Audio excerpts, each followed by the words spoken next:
Who will win? President Kanye West. I don't understand it, bruh. I'm Tim.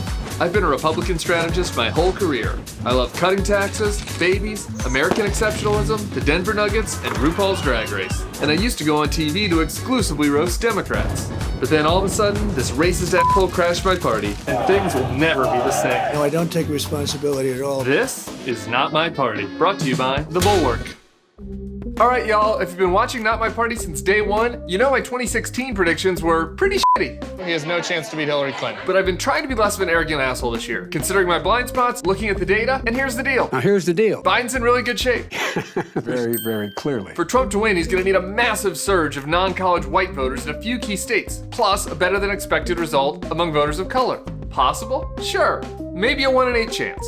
It's possible. 1 in 8's not nothing. If I had a 1 in 8 chance of getting syphilis from eating ice cream, I'd probably become a cupcake man. So as you plan your lonely COVID election night and chill, let me break down what you need to look out for. First, the keys to the presidential race.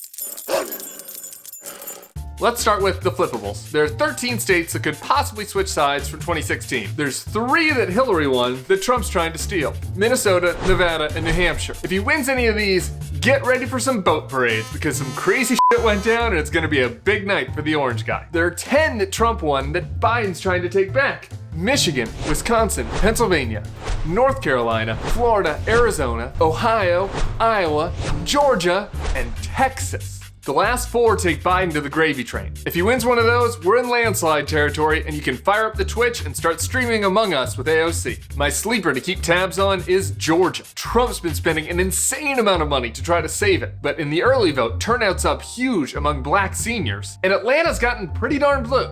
But if none of those states flip, that leaves us with the 6 core swing states: Arizona, North Carolina, Wisconsin, Michigan, Pennsylvania, and Florida. And Florida will be the first to come in. Polls will be all closed there by 8, and we should have a pretty good idea how things look by 10 o'clock in the East. And that's a state Trump absolutely needs to win if he wants to be reelected. You look at the numbers in Florida, we're way ahead where we were 4 years ago. Because if Biden wins, he only needs one of the other 5 to become POTUS. And he's up really big in Michigan. Big enough that I think it's pretty much done. So if you're looking for an early night for Biden, the recipe is a clear victory in Florida and Michigan. That way we can all be tucked in with a new president-elect in time for Fallon.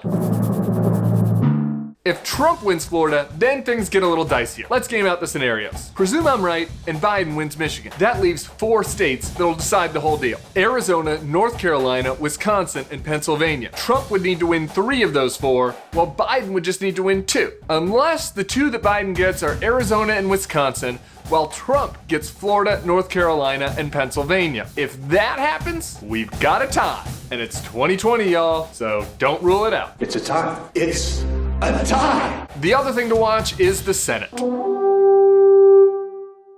For Democrats to take it back from Cocaine Mitch, they need to pick up a net of 3 seats. They're almost certainly going to lose Alabama, so that means they'll have to pick up 4. Democrats seem likely to take back Arizona, Colorado, and probably Maine. So they'll be looking to pick up that 4th win in Georgia, Iowa, and North Carolina. Or maybe South Carolina, Mississippi, Kansas, Alaska, and Montana. But those states are pretty red. But if they're able to connect 4 and Biden wins the presidency, then the Democrats will be painting the town blue. So there's your cheat sheet. Now all that's left is the counting and the nail biting. Come back next week for a special Friday edition of Not My Party, and I'll tell you what it all means.